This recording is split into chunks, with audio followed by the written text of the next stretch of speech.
नमस्कार विद्यार्थी मित्रों, आज हम कक्षा 9 विषय हिंदी व्याकरण के अंतर्गत वाक्य तथा वाक्य के जो घटक है उनका परिचय प्राप्त करेंगे।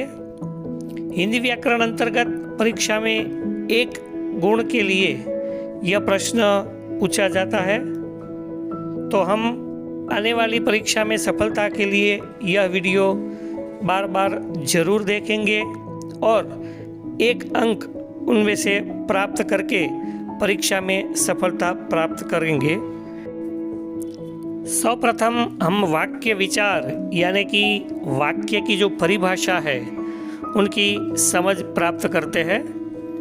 शब्दों का ऐसा व्यवस्थित सार्थक समूह जो किसी विचार या भाव को पूर्णतः व्यक्त कर सकता है वही वाक्य कहलाता है। हाँ जी मित्रों, शब्दों का ऐसा झुंड है जिससे एक अच्छा विचार या कहने वाले का जो भाव है वो व्यक्त हो सकता है, उसको हम वाक्य के रूप में जानते हैं या वाक्य के रूप में वह जाना जाता है। अब हम वाक्य के प्रमुख तत्वों की जानकारी प्राप्त करेंगे।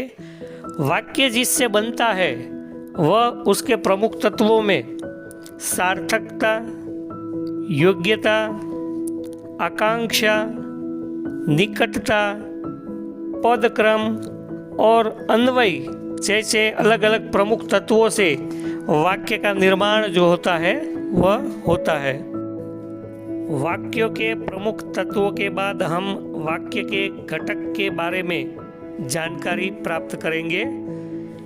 जिन अवयवों को मिलाकर वाक्य की रचना होती है उन्हें वाक्य का घटक कहते हैं।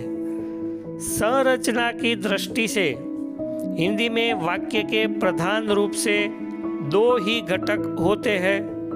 2 घटकों से वाक्य जो है पूर्णतः बनता है। वो 2 घटकों में पहला घटक है उद्देश्य और दूसरा घटक है विधेय। इन दोनों घटकों को मिलाकर वाक्य जो है वह निर्मित होता है।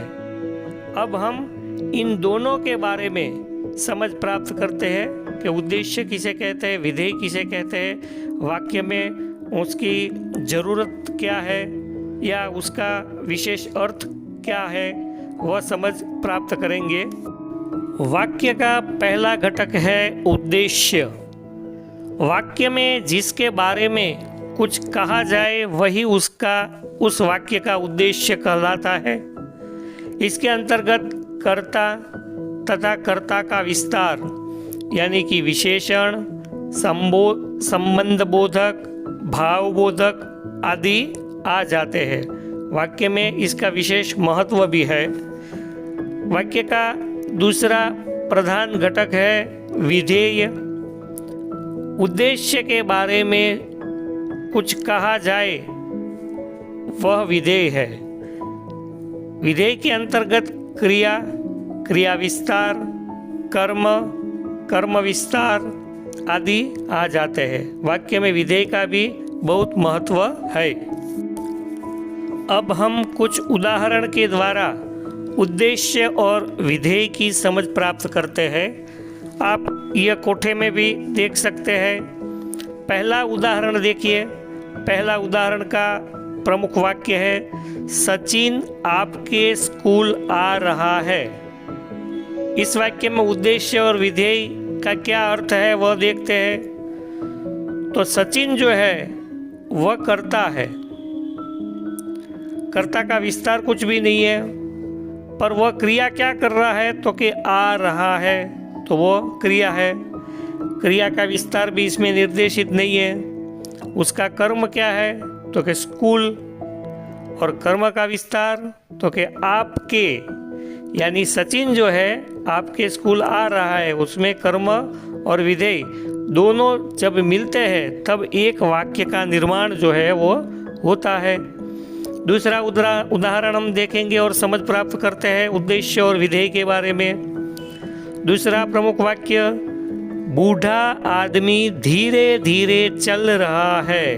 इसमें देखो क्रिया भी आएगी, क्रिया का विस्तार भी आएगा। तो यह वाक्य में कर्ता जो है वो उद्देश्य आदमी है।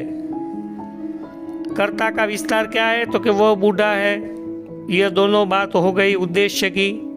अब उसका विधेय की बात हम करते हैं। तो विधेय में इसकी क्रिया क्या है उस आदमी की?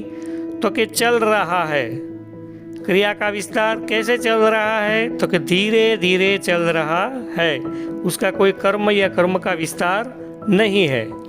तीसरा वाक्य, हमारे हिंदी के अध्यापक ने हमें मनोरंजक कहानियाँ सुनाई। उसके उद्देश्य और विधेय के बारे में हम अब समझ प्राप्त करेंगे। तो उद्देश्य में कर्ता कौन है? तो कि अध्यापक ने। उद्देश्य कर्ता का विस्तार हमारे हिंदी के यानी कि हिंदी विषय के जो अध्यापक है उसने। अब विधेय इसके देखते हैं। तो कि क्रिया क्या कर रहे हैं? तो कि सुनाई। क्रिया का विस्तार नहीं होगा, लेकिन उसमें कर्म क्या आएगा? हमें कहानी।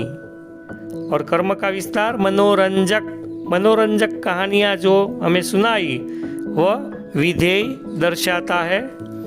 आगे का वाक्य, तारा का भाई नरेश कहानी की पुस्तक धीरे धीरे पढ़ता है। इस वाक्य में उद्देश्य करता है नरेश जो नामवाचक है। उद्देश्य का कर्ता का विस्तार है तारा का भाई। नरेश जो है वो तारा का भाई है। यह उद्देश्य के साथ जब विधेय मिलता है, क्या विधेय है? क्रिया।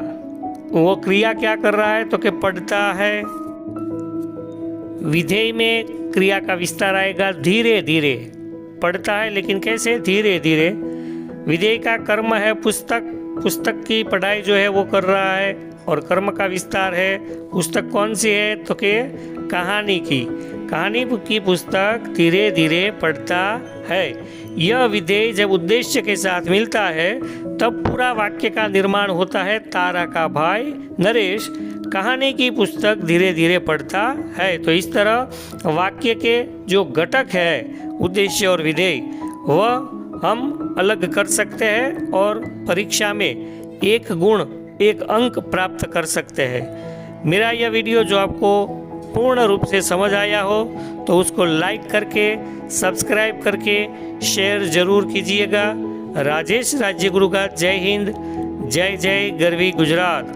नए वीडियो के साथ फिर मिलेंगे।